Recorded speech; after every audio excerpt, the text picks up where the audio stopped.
Hello, welcome to Show Studio. It's a new series of Head to Head, Spring Summer 20. We're starting as usual from New York. I'm Mimma Viglezio, I'm your host, and I'm very happy to have Calum Knight. Thanks for having me back. with me. Thank you for having me back. Anyway, Calum, you went to New York, so you've seen the atmosphere and what was going on there. And I would like to start by discussing a little bit the political atmosphere that creates some shows that are a little bit political, like, Pyer Moss, paying tributes to all the Black American that were forgotten by history or never mentioned. Prabal Gurung, especially with who gets to be American. So, all these discussions about refugees or immigrants in general that, of course, are a take on Trump's politics. Was it in the air? Was it discussed in general? It definitely was in the air, and it has. I've been to New York 3 times now, and all of them have been within the last 2 years, so it definitely is felt. Apparently it's not felt as much as if you go to the Middle States, obviously. New York and LA are a bit of a bubble, and a bit of an echo chamber. But I was thinking, it was in the air, and I was thinking about it a lot. And it actually makes total sense, because as the electorate starts to become more politicized, of course, designers can start to campaign in a way. If that's what the customer wants, then, it gives them more scope. Whereas I think maybe 10 years ago, or 15, when the world wasn't in recession and everything seemed quite calm, maybe customers didn't want to be reminded of that when they shopped. They just wanted excess, whereas now... do customers want to be reminded that fashion doesn't like the president? I think lots of people want to, and then you also have lots of people who want to ignore it, who can go to other brands. But I do think there is a large part of the people buying these clothes that feel the need to have something concrete. Yeah. And also, if you look into the idea of Instagram, where you're putting your political messages out for your images, your clothes have to play a part in that. People have individual customers have a platform now that through their clothing and Instagram and Facebook and all of that, they can say who they are. So there's more of a desire from it in that sense. So of course it makes sense that designers would catch on to that. And it's not to say that they weren't before and they're doing it for commercial gain, but there is more of a space and time for that to be discussed. We're living in very politicized times, and where you can be against or for, but there are things going on and people discuss this. So of course fashion is not under a bell jar, and so fashion designers, they have their own take on that. And I was particularly interested in the closing of New York Fashion Week with an extraordinary show by Marc Jacobs, who started it in a very different way. So he started by the end, by sending out the whole collection, and he was talking about optimism, and he was commemorating September 11 because it happened in 2001, the day after his actual show, the day after their party. And it was weird that it does it 18, it's not even the 20th anniversary, it's the 18th, but why was that? Do you know? Why now? Why? I guess there's a heavy, I don't want to say energy, but there is kind of a heavy feeling in New York, and especially in that week running up to it, you do feel it. There's 2 huge spotlights shot up into the sky from Ground Zero for a few days prior, and you can see that all over Manhattan. But what is weird, I get that, and again, it's a political time, but because never in these past 18 years has that been, people were really discussing September 11, and Fashion Week always happens, I also know because it's my birthday, and so I know it's always during that time. So but anyway, he talked about optimism, he talked about the opposite of the doom and gloom that was brought in by the event. He did talk, it wasn't the opposite, it's kind of what you gain from that doom and gloom, because he speaks about the death of Carl a lot in that press release, and the death of Doris Day, and how you take those, not those huge monumental moments as in kind of, but those personal feelings that those moments create and you turn those like positive transformation. So it's not that he's saying, I want to look at optimism and ignore everything else. He goes, I want to look at optimism after you've had that, which is incredibly human. It's very beautiful. Yeah, very beautiful. And I think will speak immediately to lots of people in fashion and immediately to his customers already. I don't think this is a collection that's going to get people who have not shopped at Marc Jacobs to shop there before, but I think people who already shop at Marc Jacobs will shop more. Well, I'm one of those people that has not shopped at Marc Jacobs before, and I'm intrigued by some of these pieces because I think there's nothing really new to write home about, but there's a lot of very interesting, there are many, many very interesting clothes and some good ideas. So I love the color, I like the shape, I like this a little bit of vintagey take, but not vintage freak like the Gucci, more vintage elegant. You know, I thought it was interesting. I loved the attitude. I loved everything about this show. It's probably my favorite show by Marc Jacobs ever. Really?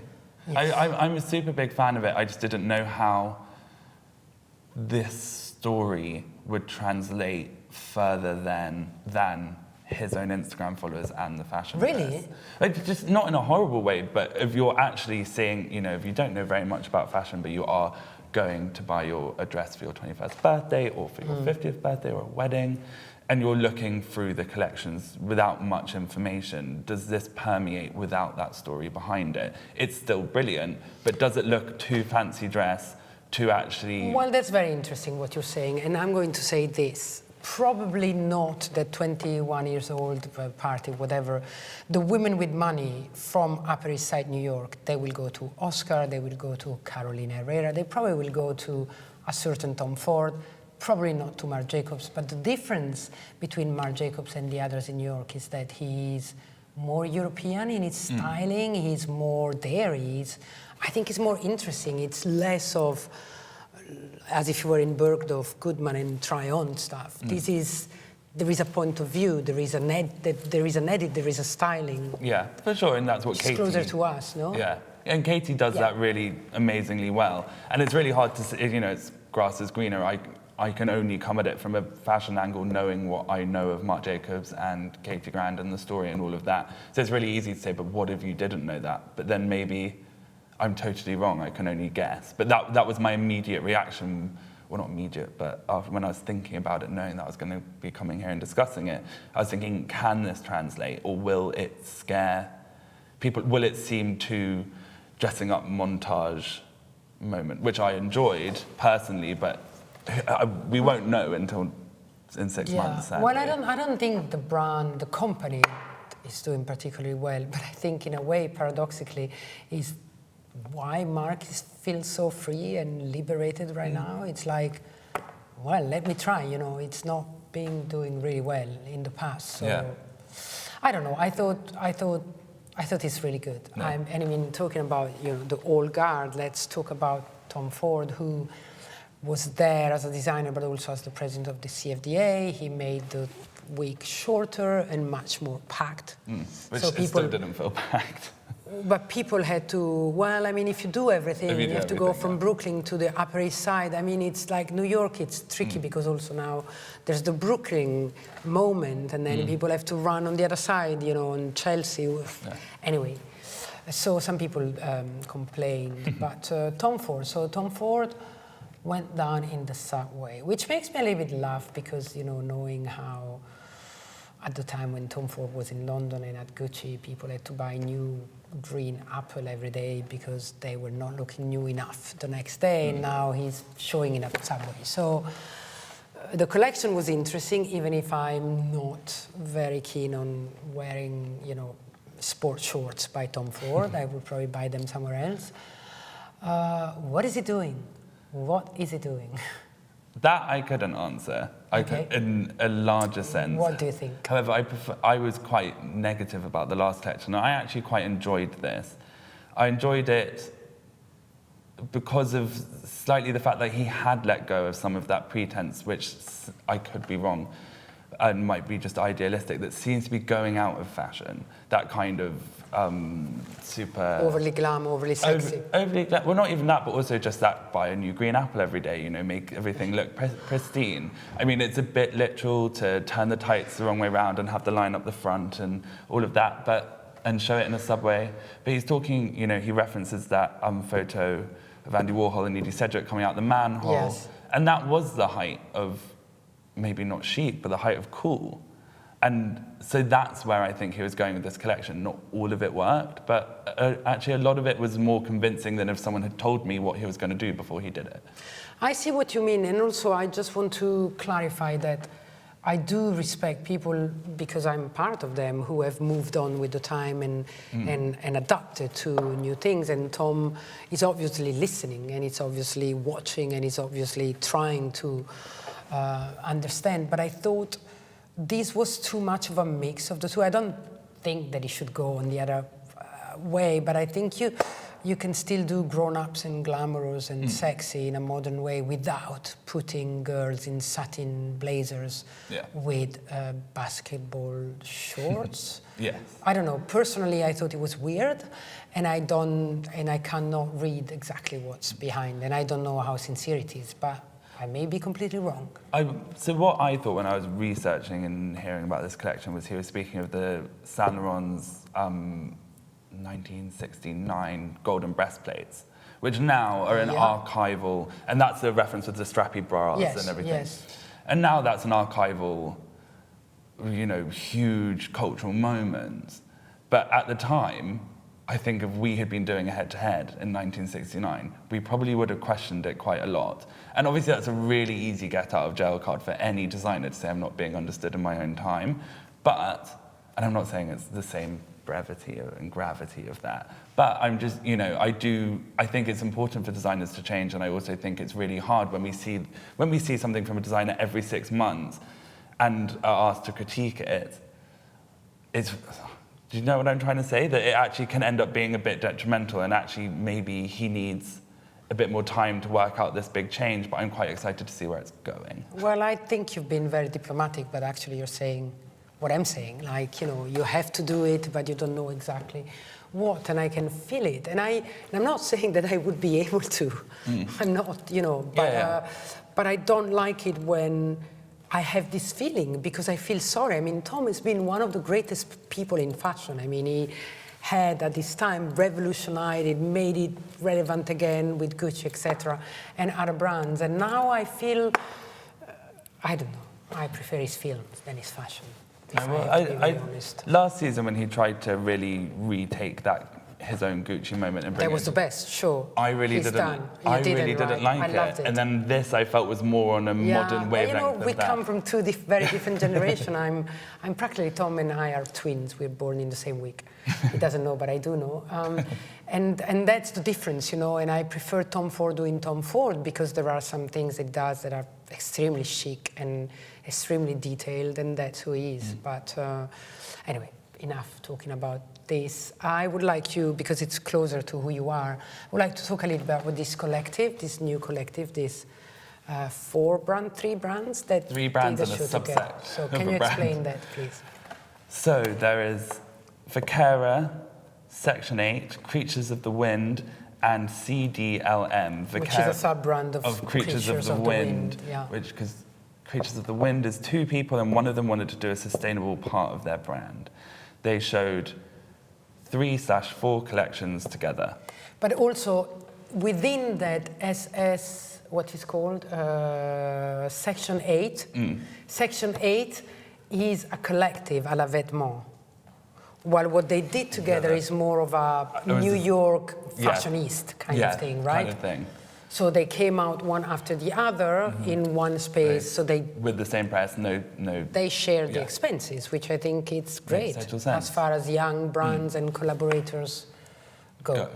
No, I agree. I mean, I think it's always really hard, and this is a critique I have a lot of Fashion East as well, is that you're always going to have a star, and that star was, you know, people were coming out mainly for Vaquera, and that's what people wanted, and Vaquera gave what they give. But don't you think that Creatures can benefit from that. Yeah, they can if people are willing to give them the space, but sadly it really wasn't communicated that much about the other two, or at least from what I saw. But anyway, it was communicated by them, but then everyone's just saying Vaquera. So people were going to a Vaquera show. Yes, it felt a little bit like, which was sad, but I didn't know about either of the other two before, and now I do. So I guess, and we're now talking about all three of them, not. Well, Creatures of the Wind, I've followed them in London before. I think they were I went to a show here. I don't know if they were guests or if that's where they were, but and they had a moment 2-3 years ago that was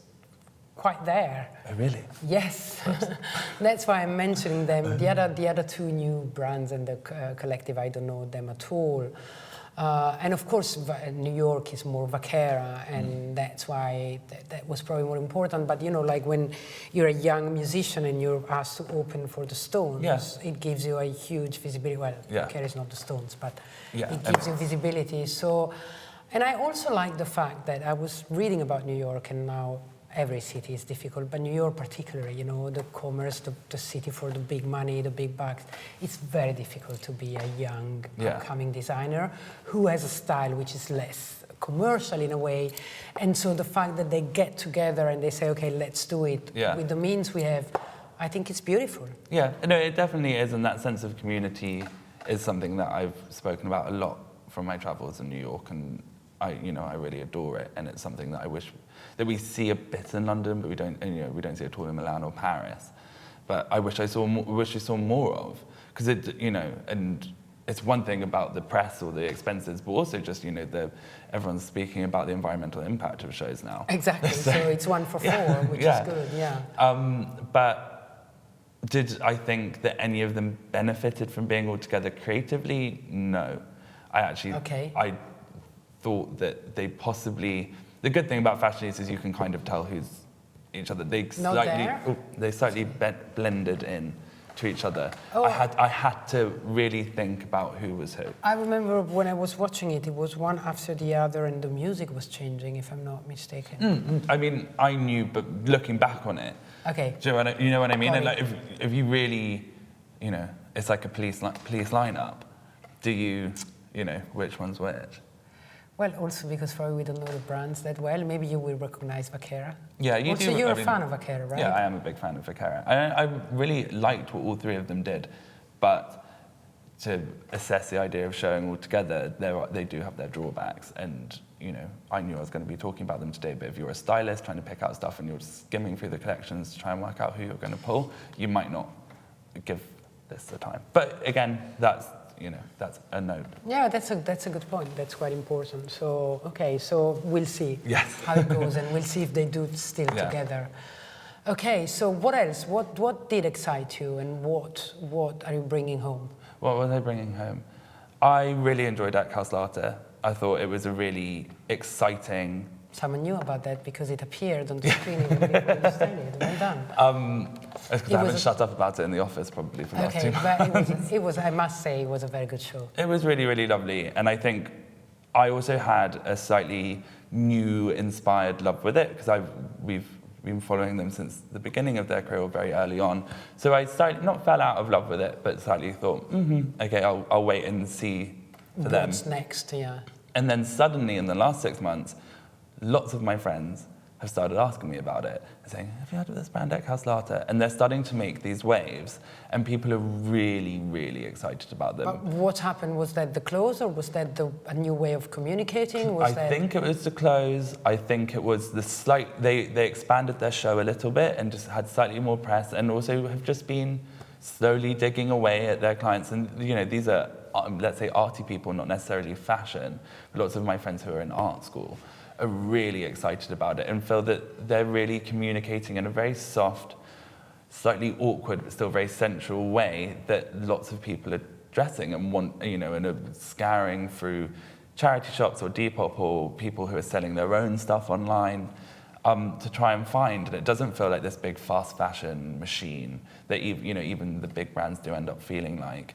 It feels very humble, almost, and it's really reacted with lots of people my age that don't ask me how New York was and don't ask me about But they asked about Klaus Latte. But they asked me about Well, it's Klaus interesting Latte. because finally, I mean, I'm excited by whatever is new, and and as much as I can love the big brands because they still do interesting things, I love when the young designer starts to appeal to people outside of our circle of people that have to follow because it's our job.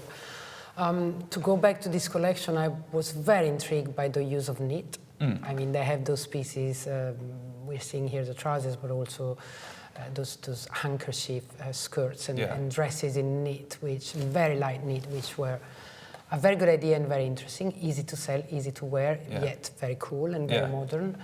And then there's some tailoring here, which is surprisingly that grey suit good. Is so good. Yeah, there's some tailoring which is surprisingly good, and tailoring, we know it's not easy. No, and for sure, and it goes. They did it really well. Yeah, and they did something reasonably new with it that I couldn't have told you what an Klaus Latte suit would have looked like, but once I saw that grey blue suit with the huge square clog, that's what I would have thought an Klaus. That I was like, that's it, that's their suit, and that's really exciting to see, and exciting to see that progression, the move to a new show space, but still keeping that. Were you there?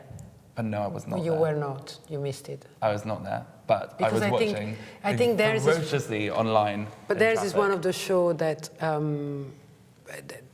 means something more when you experience it. For sure, and it was the first one I haven't been to since I've been going to New York, and I was sad to miss it.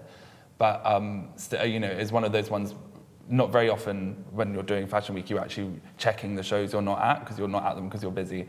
But I was stuck in traffic and I was waiting to see what was coming out. So you were, I was sad not to be there. But talking about experience, I mean, the two probably biggest experience there were Rihanna for Savage Fenty and Ralph Lauren at the other side of the spectrum.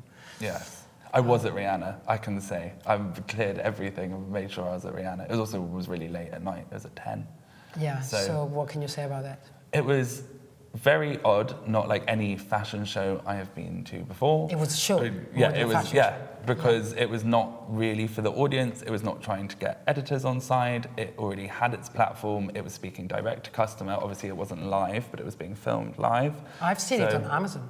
It's great, right? Amazon or Netflix? No, Amazon, I think. Yeah, I've seen it. I watched it on Amazon after, So, it was a show. It was a show. Not a fashion show. Yeah. Us journalists were there kind of just to fill some seats. Oh, really? Which I didn't mind. It was fine. We were just there to enjoy it and to maybe post on Instagram about it. When it launched, obviously our phones were locked away, so we couldn't film anything. But it was super interesting, and I see more shows going like this. Obviously, the ones that have money and the ones that have backing. But there's a huge interest in celebrity designers, fashion shows in general, big productions, entertainment. And some fashion is going that way.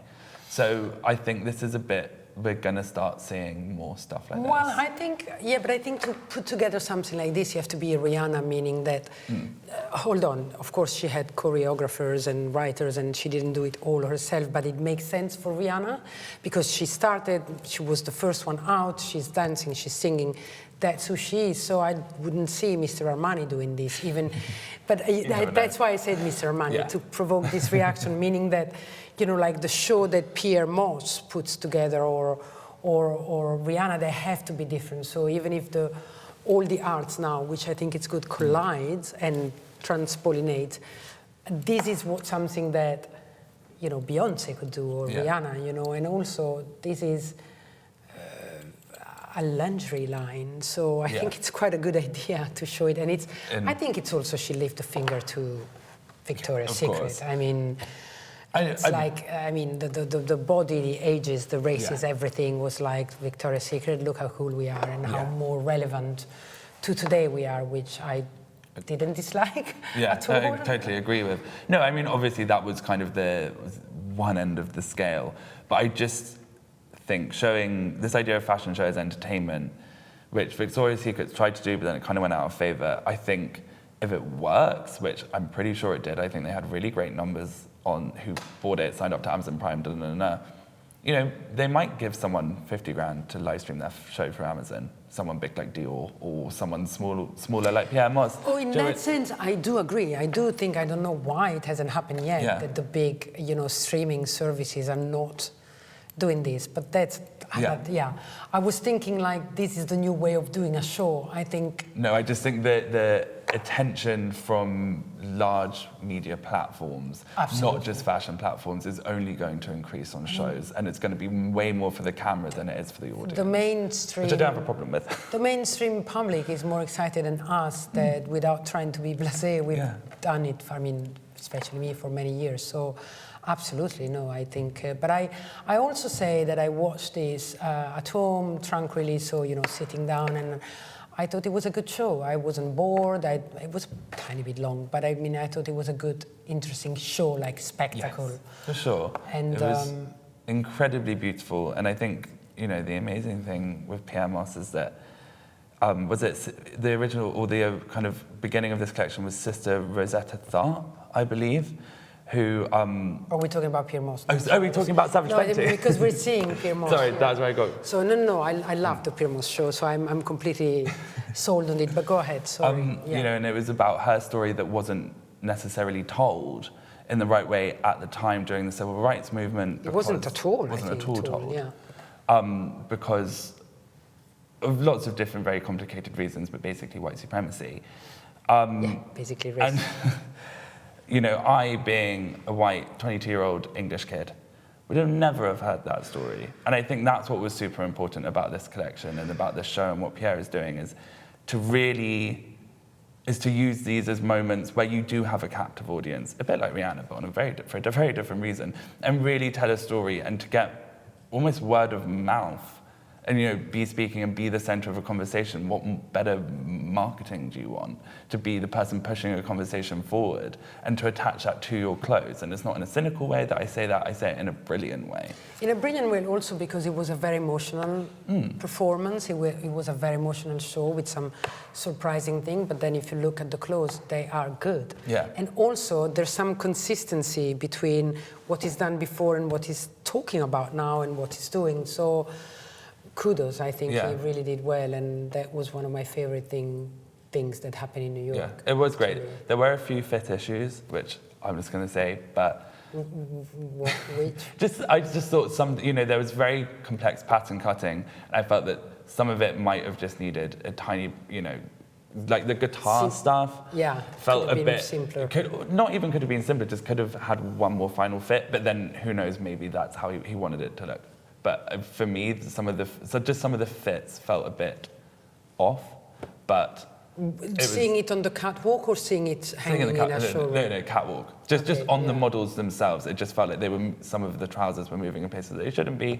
But I mean, if we're going to start picking up like that, then we've got to go to Tomo and we've got to go to all those people. And this was a real celebration that it deserves to be in a conversation that needs to be had and that I'm really grateful that I can even be a part of. Because I agree. There was really asking for my opinion on civil rights, which is totally understandable, but it's great to be being informed and to finding out more and, trying to get information and But the young generation, and I mean, I'm saying something that probably you should say, but the young generation is much more alert and woke, to use a modern term, about all of these things that we wear, especially we as in the fashion people wear, and I think fashion is such a big platform. It's a duty to, put forward some topics, and it's a duty to inform according to what we're living. And so, I love this, that I love to see things like this, and I love to see them, especially when they sound sincere and honest. Exactly. And here it certainly does. Quickly before closing, what did you think about the Coach show? And what do you think about what Stuart Webers is doing at Coach? I didn't see anything that I felt was super inspiring. I've been a bit of a critic of Coach for a while and just felt that it was not taking a stand on very much or on anything, really. It kind of was just existing, which is fine, but also for a show that is so largely attended, flying out so many editors, it just didn't, it was a big fanfare over not very much, and this was really felt this season. It was not. Well, in one side, on one side, I was very happy that Stuart moved on from the little girl in the prairie, Americana kind of thing, because we've seen it enough and it's so irrelevant right now. I wasn't particularly keen on his urban New Yorker, New chic wave. girl, new wave, because I think you can do it better, except that there are pieces in here that are very interesting. You know, there's been a change at the top of Coach. You know, the head of the actual group, Victor Louis, left or been ousted. I don't care. You know, he's not there anymore. They probably didn't have the figures they wanted. You know, there is a little bit this thing like a la Calvin Klein a few years ago, where we're big, we have money, it's enough to do a campaign with Steven Meisel and to rent the biggest space and to have the famous designer, and that's it. No, it's not. And so this coat was really good. Yeah, there were some amazing things. And I think Stuart is a great designer, but I also think that Coach is a brand of contemporary level bags. And so to do stuff that it's so expensive, why would I go to Coach instead of Bottega Veneta or Hermes? You know what I mean? Yeah. And that's the problem. I still believe that there is a problem of positioning. But I totally agree, and I think I don't see the figure, so maybe I'm saying something completely wrong. But for me, Coach will always be those beautiful, lovely bags that are not entry price, but contemporary price. Yeah, and that's what you go to a Coach so to see and see how you can style that really interestingly. Exactly. I didn't, you know, and putting those interview covers on it, who's the artist's name I've forgotten. There was a collaboration with, just felt like a very, I've spoken about this before with Raf, the idea of just putting an interview, a piece of art on a t-shirt to justify a price, to collaborate with an archive. Couldn't agree more. It just felt really blasé and almost quite rude. None of it meshed well together to create a nice brand image or with the image we have of Coach in our minds as a brand.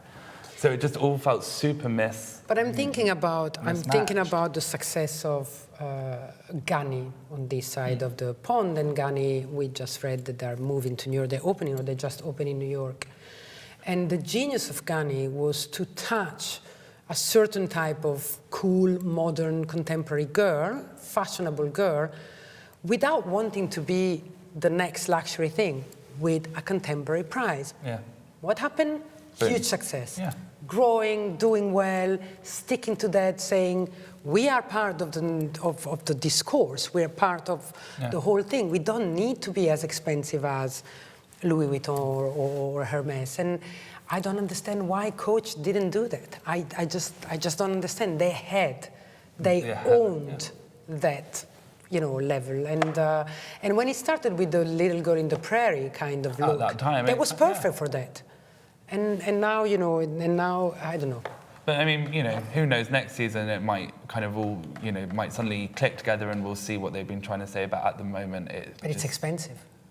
Still is at a certain level So of price. Yeah, well, I mean, all of that leather I can't imagine is cheap. But I can't even say that I've been in the stores to look at the prices. Yeah, no, So. I understand. So what else? What else can we say about New York? Was it a good season in general? Was it interesting? What was the... It was interesting. Everybody was talking about Barney's. Everyone's talking about Barney's. It didn't happen then. It happened afterwards, I think, right? Or it was already I think happening? there was some murmurs, and I think they'd kind of given some small press release. Anyway, everyone's talking about Barney's. Everyone, I mean, it's the beginning of the school year for fashion. Everyone was catching up, but people were talking about Tomo. People were excited for Tomo and what Tomo was going to do, and that. Do you really want me to go there? Just let's go there. Let's go to Tomo. The new brilliant kid in town. Okay, go ahead. I mean, you went to the show. No, it was too early. No, you were not there. I went to the show, and I was terrified I was going to be pushed over a balcony to try and get a view, because it was in the Marc Jacobs store, it was in the basement. Yeah. And it's not a spiral staircase. Imagine a bit of a square staircase kind of stacked like that. So you have to look down to see Ariel in the bottom changing. And there were supposed to be 2 performances. There ended up being 4 or 3. And people were just pushing and pushing and pushing. So I was standing over a thing like this. But it was fashion theatre, and it was enjoyable to see. And there was no pretense of commerciality or... Oh, that's for sure. You know, there wasn't any of that. It was a joy, and it was a joy. And I know so many people disagree with me, and I'm totally biased because I was there, but it was really joyous to watch. Convinced that it was a joy. But here's what I think, and I know you know what I'm going to say. He is very blessed to be supported by big names in the industry, starting from Katie Grant and so all the models, and Pat, I think, and Guido, as in Pat McGrath and Guido Palau for hair, as in Marc Jacobs giving it. So, I mean, this is what makes every editor go, and everybody says it's good. And I'm not saying it's not good, but when this guy who had that incredible luck to be even seen and then taken on and probably sponsored by all these people, that says, I don't care if I don't sell, I think it's a tiny bit arrogant, because there are great designers that are... So I'm not trying to be a moralist here, but it's lovely, but it's exactly like last season. So is it going to do the same, or can it do something else? What's the meaning of it? Why does it have to be so important? Just help me It's out. important because it's different, and he wasn't taking up any time on the schedule away from anyone else. Everyone went after Telfar, which also was not a show, but it was a weird afternoon anyway, the whole thing. But I think it is important because it's different, and because it's not kind of anything apart from pure fashion drama, and that's not why everyone wants to work in fashion, but as someone who is doing the shows, it's a straight line through to your heart if someone does something like that, for me at least, because it is incredible to watch, and it is, you know, hitting on so many things, and actually to have Ariel, who is an incredible model with an incredible story. That was the best part of it. I mean, her performance and her being her. Yeah, but in the same way that if he never showed again, you know, it's one of those things you say, I was there and I shared that moment. And the same way of going to the cinema or listening to a great album. Oh, I honestly, I wasn't there, so I didn't experience, but I understand what you say. Will it go down in history? I don't think so. I mean, it ain't what, I don't know, Christian Lacroix was doing with fashion at this time. So not yet, but I might, next season I might say, oh my God, you know, I mean, I've changed my mind on things so much. Now I think there is a little bit of a buzz around this that I still don't understand, but... Well, I mean, he'll either rise to the occasion, or it will sadly peter out. And that is mainly just time. So, but whilst we're on this ride, I'm here for it. Great. I'm ready to enjoy it. Great, time will tell. Thank you very much, Calum, and I hope to see you next time. Thank you, bye-bye. Bye.